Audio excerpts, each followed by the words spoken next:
Hello and welcome to the Airlines Flight Attendants 16 Top Tips to Pass Your Interview. Just a quick brief about me. My name's Tom Rocky, the author of the airlinestrainingonline.com website and of course the Airlines Be a Flight Attendant Today program. I've had more than 20 years in the aviation game with 5 different airlines I've flown with over the last 20 odd years, and have been international and domestic cabin manager, and have sat on the interview panels of 3 of my past 5 airlines that I've flown with, and I've also held a commercial pilot's license since 1985. However, let's get into the tips, so I can tell you all more about that shortly as we go through, and of course when we close out the tips I'll give you some more detail about the training program. So on to tip number 1. Know about your airline. Guys, when you have a passion for something, someone, anything, it shows. It's easy to immerse yourself in information and want to know everything about anything when you have the passion driving you, and your first tip here is to know all about the airline that you're interested in, or the airlines that you're interested in applying to. Certainly you need to be grown up and sensible about how you convey your passion, but in a sense you do need to live your dream. Your recruiters love people who know and care about the airline, or at least can show that they have done their research to be naturally enthusiastic and interested in what it is and what it stands for. An example of things to know about any airline that you make application to are: what is the culture of the airline? Who is the CEO of the airline? Who is the manager of flight attendants? What is the logo and does it have a meaning? What's its mission statement, its promise to its passengers? Over the page, how many aircraft does it have and what type? Do you know the seating capacity and the crew complement? What are the future goals of the airline? How many staff does the airline employ, for example? How many flight attendants? And if applicable, particularly for an airline like Emirates, for example, how many nationalities are represented in their workforce? A lot of this is basic information that can be obtained just about anywhere, certainly on the internet and via their websites. And I'll go through that shortly, but if you're interested in my company, I would expect you as someone who wants to work for me to know this very basic information. Some of it you'll discover goes a lot deeper, and I guess there's not a huge requirement to go deep into say the cost structure of an airline or any of the technical stuff. But certainly the day-to-day, everyday knowledge things you should be expected to know, yeah? Okay, so moving on to tip number 2. Know the requirements of the job role and the job description. What are the requirements for the role? Do you meet them? What is the job description? Does this align with what you really want to do? And are you prepared to do this for a living? What's the lifestyle like in the country it is based in? Can you adapt to the dress requirements of the country or the weather, be it hot or cold? For example, if you go to live in the Middle East, there's some certain protocols that you have to live by there with your dress standards, and certainly the heat is a factor, not the cold there, but alternatively the UK might be something you'd have to consider on the cold side of the weather scale, but definitely for the UAE, you're looking at hot weather for 9 months of the year, and very, very hot weather for 3, maybe 4 months of the year. Yeah? Okay, so next point, what are the steps to apply, interview and get the job? And basically you get the point. Know everything there is to know that it would be expected of you to know if you're interested in wanting to work for a company. So as I alluded to before, where can you find all of this out? The best place to do your research by far is online. The company website should be your first port of call, followed by YouTube, then Facebook, then a general Google search, and then ultimately niche websites and blogs or communication rooms. If you know someone who works for the airline, then of course this is always a good resource. Just be aware that some social media groups, of course, as you are likely to hear, your negative or author bias from those that fail rather than those that succeed, and really are filled with many that know little more than what you do at this stage, and very likely less. Recognise, however, that this research is a very important requirement, and winging it is no more successful at your interview than flipping a coin, which incidentally should give you a 50-50 chance when you flip a coin. But we now know, however, that the success rate for flight attendants is far less than 50%, and it's actually closer to 3% successful and a 97% or 95 to 97% failure.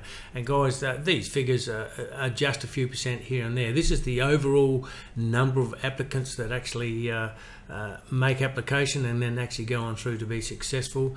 Just off the top of my head, Emirates, for example, have 15,000 applications per month. Yeah, so and very few, probably closer to 1% of those actually get through. So the 3%, 97% figure, it's not set in stone. It might be 95.5, it might be 96.4, you know, so don't get hung up on that. But in my experience, the 397 is very close. So look, if you just walk in and smile and expect to pass, just being you, then you're putting one foot in the fail basket before you even begin, no matter what that percentage or who wants to argue the finer points of it. Give your interview the respect it deserves. Get prepared, do your homework, basically. This is the best job in the world, and if you succeed, it will change your life forever. Do you really want to leave it to luck by winging it, is the question, and the answer should be no. So the obvious is to get to know your airline. Okay. Tip number 3, get your act and application in order. Guys, this is about your future, so the blunt advice is to get your act together and get with the program. It means get prepared and be proactive. It doesn't matter what airline you apply for, there are certain things that need to be done, dusted and ready. For any interview, you will need a series of documents. As a general rule of thumb, unless your research above, of course, tells you different, you will need resume, cover letter, passport, photocopies, an outfit, shoes included, interview times and location, and transport organised down to the finer detail. Incidentally, we have a great video on CVs and cover letters, well, 2 of them actually, in our airlines program. We also work with a recommended expert in this area that you have extended access to, and just a picture graphic of that. We have one for cover letters, top tips to a professional kick butt cover letter for flight attendants, and also one with 21 tips to professional kick butt resume, plus a kick butt offer where we present a expert in this field that you can gain access to if you so wish, and we'll let you know more detail on that shortly. However, moving on, you can extend to the list that I've just mentioned if you're applying for airlines in Europe and the Middle East. Again, your research will tell you this. However, for most, you'll also need your updated English CV and 2 photos, 1 passport size and 1 full body. And can I say, they really do need to be professionally taken too, guys. Just a quick tip there. Okay, also, unlike many airlines in many parts of the world, you may also need to include your height and your weight details. Remember, image is extremely important for all airlines across the board, and in the Middle East, however, in particular, this is heavily weighted, and they are also allowed to ask this of their potential employees. Not so much in Western countries. They would be hounded down for asking for such information. However, that's not the case here for the Middle East region of the world, and you'll be often asked for that detail. One thing that should be mentioned here, because it's not often thought about, is to please include your country code to your contact number. Again, this is just a tip guide. Your research should tell you exactly what the photos must look like. A professional resume and cover letter, of course, and perfect photos mean that you are several steps closer to your dream job. Again, we talk about the importance of your paperwork in the Airlines Be a Flight Attendant Today course. You need to make a positive impact at every turn. You need to make your recruiter's job easy, period. Okay, moving on to tip 4, prepare everything you can in advance. Guys, this should be a no-brainer, yeah? Get your act together, basically. You must be ready to go with all your documents, your photocopies, your shoes, should already be shined, so to speak, and your accessories even that you'll wear should be at arm's reach. It will set you up for an awesome day. No stress, just the time and headspace that you need to concentrate on the important things without any stress. In addition, you will likely be required to submit other documents during your interview, like your original passport, your ID card, have a photocopy of this also, registration forms, cover letter, service letters, and sometimes additional casual photos. You might also think about buying a nice but cheap folder to neatly organise all this stuff in one convenient at-call place that you can easily carry during the interview day. It's a very simple way to display to your recruiter that you're exactly what they're looking for, organised, and that you have got your act together. Tip number 5, Europe and the Middle East applicants, practice your English or the language job description that you are applying for. Yes, if you are applying in response to a specific language intake, then this applies to you about your language. All non-English international based airlines will ask you to take a language test. English in this case. Some do even if you are a native speaker, because English is the language of aviation. To be employed, you'll need to meet their English language requirements, and to qualify for the specific language intake, you'll need to meet that same requirement. Remember, the competition is fierce, so the better you are at your language, then the greater the chance that you give yourself, obviously. When given the choice, any airline prefers their cabin crew to be fluent, both spoken and written English. If you're not up to scratch, then the advice is that you will need to do what it takes to get up to scratch. Again, one of your best resources is YouTube. Just go for it a little bit each day and life's good. You pick up that, having learnt a second language myself. It is a long, and sometimes it can be laborious, but if you're having fun, it's good fun. But yes, it can be a long process trying to learn another language, and I thoroughly empathise with you. And I take my hat off to people who can speak more than 2 languages, or 3 languages, or 4 languages. It's just incredible, and it's a great skill to have, and it certainly makes you more employable and more attractive to more airlines. Yeah. Okay, so next slide. Training school will see you amongst people from many countries, and English is the language of training. If your English is poor, then you put yourself at a disadvantage from the get-go. Don't do it, basically. Get prepared, and yes, it may be a tough ask, but the better your English before you start training school, the easier training school will be for you. The alternative is that training, communication with your colleagues, or understanding instructions will become a huge problem, and recruiters simply don't want the headache, so they'll always look for candidates with an advanced English level. So moving on to tip 6. Be well rested and fed and watered for the day, guys. Being in a state of tired and hungry, or tired and thirsty, does not lend itself well to a good performance. Do the best you can to ensure that you get enough sleep prior to the big day, that you eat healthily, and that you are focused. Some interviews can go over time. Many do go over time, particularly group interviews. So hunger may play a part in your day, and if you're not prepared, it plays havoc with your thought process. I get hunger pains very quickly, and I lose focus. I'm not one that can go without food. I need my sugar level, so to speak, my energy up there. So yes, simply carry a piece of fruit or maybe a snack bar to get you through to mealtime. Tip number 7, dress the part. In the Airlines Be a Flight Attendant Today program, we hammer home the need for immaculate presentation. We take you through the dress standards for both men and women, step by step, and you really do need to look the part, and there is no excuse for poor presentation, guys, absolutely none. And let this be said clearly, it is not about looks, it is about presentation, and there's a stark difference. All airlines will have their own uniform, and all require you to wear that uniform which represents the airline with pride and presentation, and without too much in the way of specific detail here, but just think through the minds and eyes of the recruiters.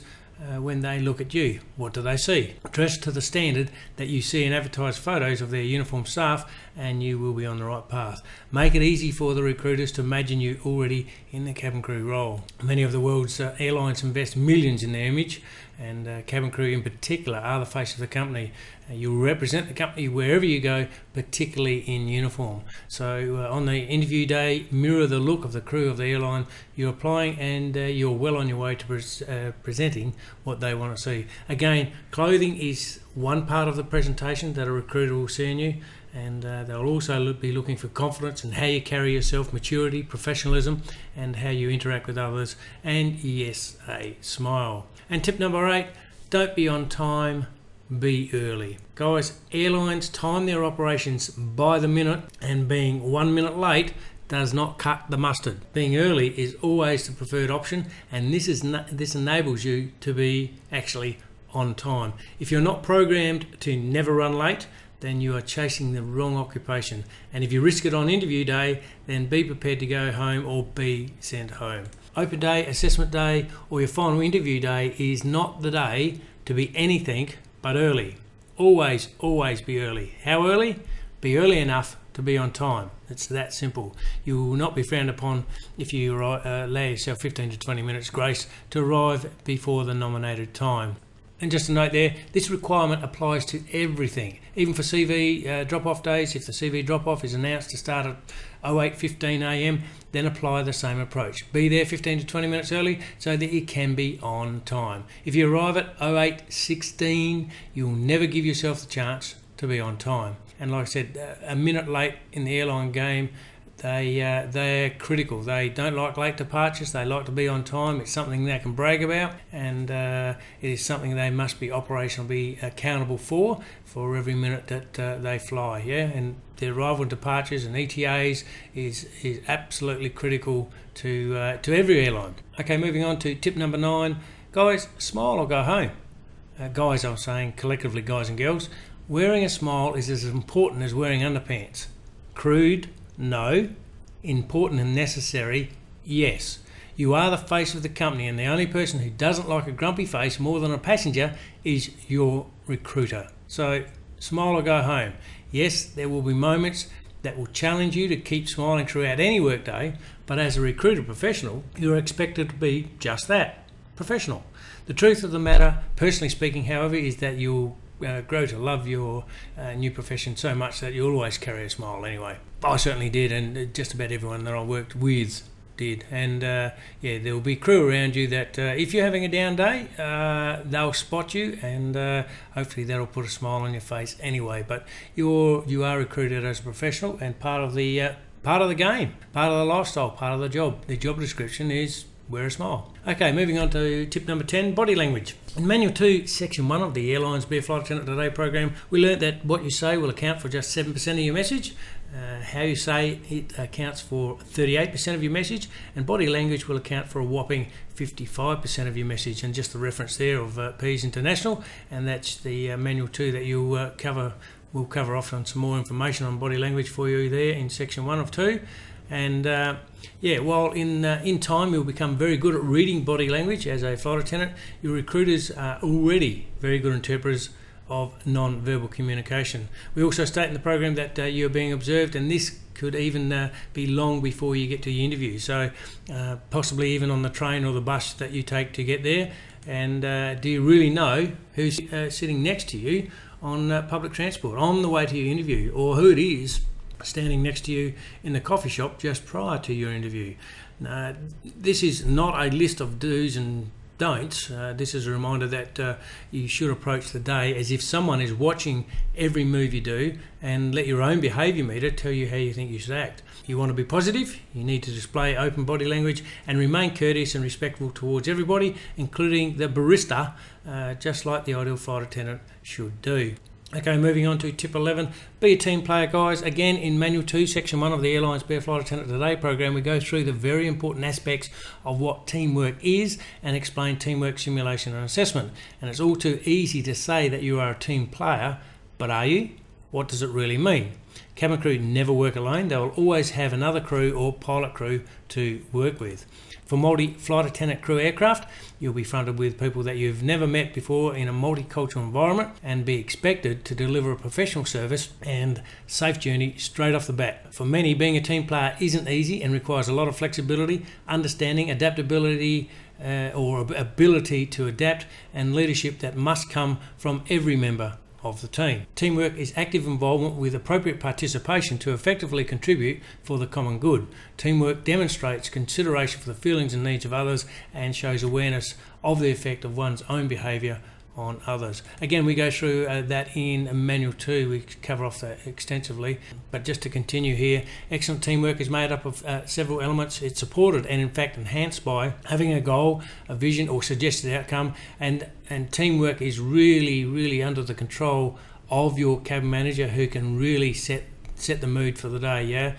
But it takes the rest of the crew to pull it all together.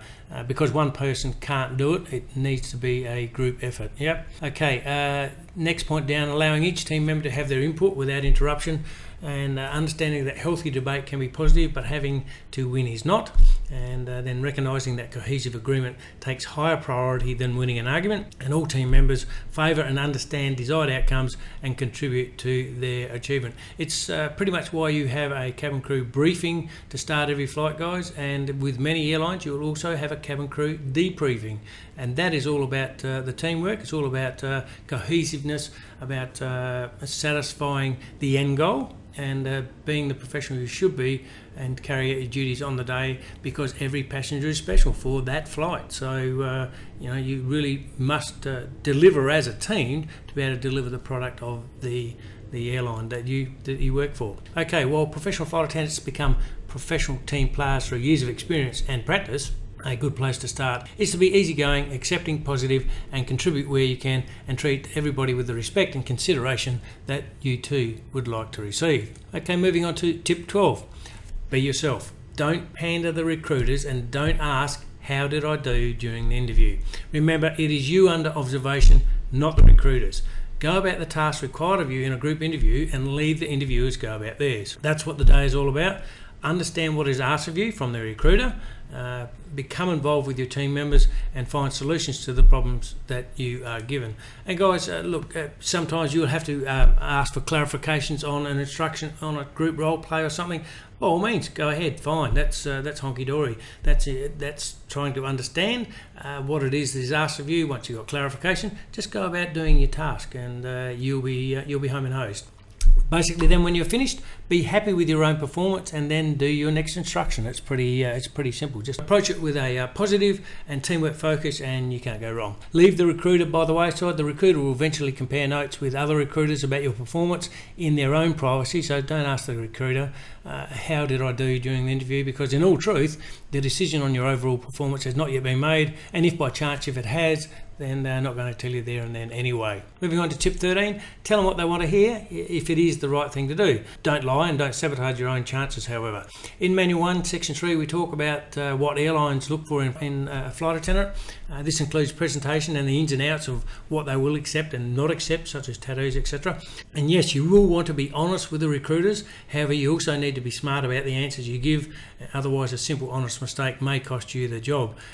First up, don't declare things that you don't need to be declared. If they have a requirement of no tattoos, scars, birthmarks visible while in uniform, for example, and you meet that criteria, then you don't really need to share the fact that you might have a tattoo on your butt or a birthmark in your hairline.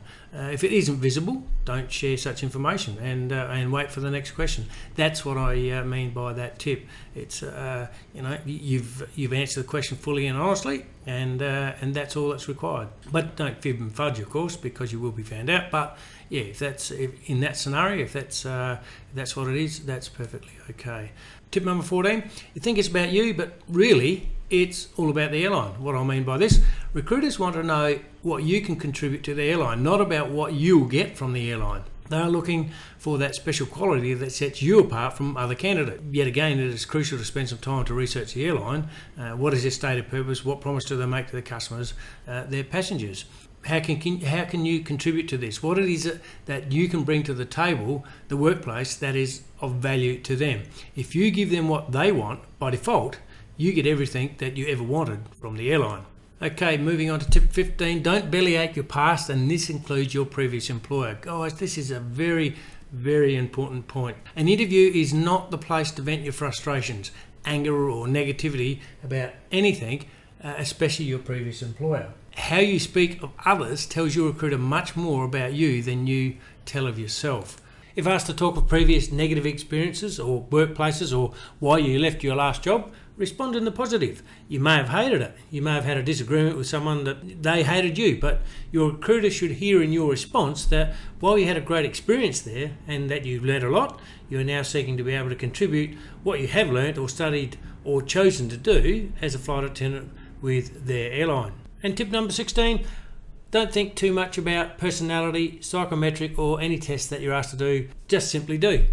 These tests identify a trend with many presenting the same questions in a different way. And if you pause to think too much, you just complicate things for yourself. So the best tip here is don't do it. You're likely to come across as confused, unbalanced or even a liar. So just do it as best you can, honestly. Simply be truthful, prompt and straightforward when you participate in these tests.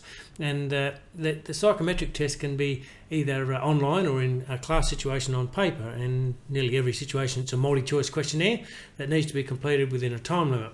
And the first choice that comes to mind is normally the one that you will want to go with. You don't know the matrix that is used to try and identify the type of person you are, if it's a personality test, for example, and who it is that they want to employ. So overthinking the questions in these tests will lead you on a merry goose chase trying to figure out what they're looking for. Simply read and think and tick the box that you think and feel is your truthful answer. A great tip here is simply go online and do a few practice runs of these types of tests. You'll get the hang of them fairly quickly and learn that there is nothing to fear in these various types of tests. This practice will also by default make you better and more at ease at taking the real ones.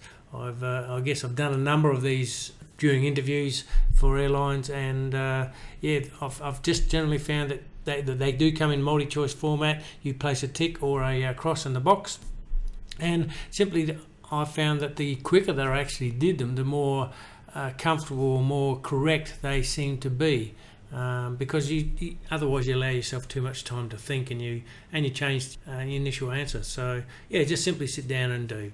Anyway, so let's wrap it up. In conclusion, attending an interview on a wing and a prayer with no preparation and being forced to make it up as you go along is a recipe for failure, especially when you know that the statistics are not on your side, with approximately the 97% failure rate and therefore just a 3% success rate of all who apply to an airline flight attendant position and who end up getting the good news. So good enough is never good enough, and in this most competitive world of flight attendant jobs that are up for grabs. When faced with high competition, any number of obstacles, stress and nervousness on the day, your ability to be yourself, to think logically about the best answers to give the recruiters, is compromised without preparation. Alternately, preparation taken seriously pays off.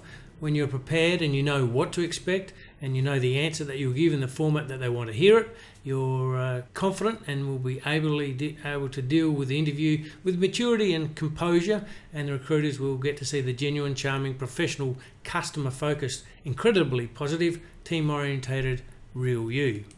So, how might you get into the flying world as a flight attendant? Hello, I'm Tom, and if you are watching this on YouTube and do not know what the Airlines Be a Flight Attendant Today program is, then let me explain. The Airlines Be a Flight Attendant Today program is a 30-day comprehensive Be a Flight Attendant training program starting from scratch, delivered in 30 videos and 9 online website-based electronic flipbooks. It is designed to take you from grassroots entry level and show you what is required to achieve a flight attendant career step by step.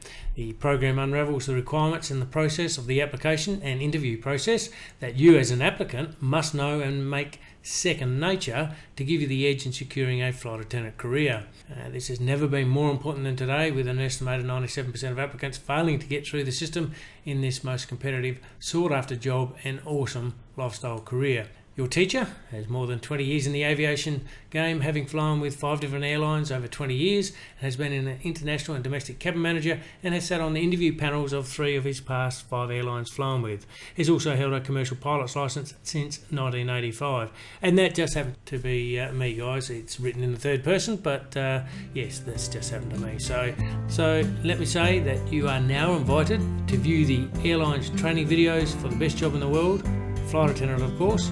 Just click the link below this video. See you in the next video. Cheers, guys.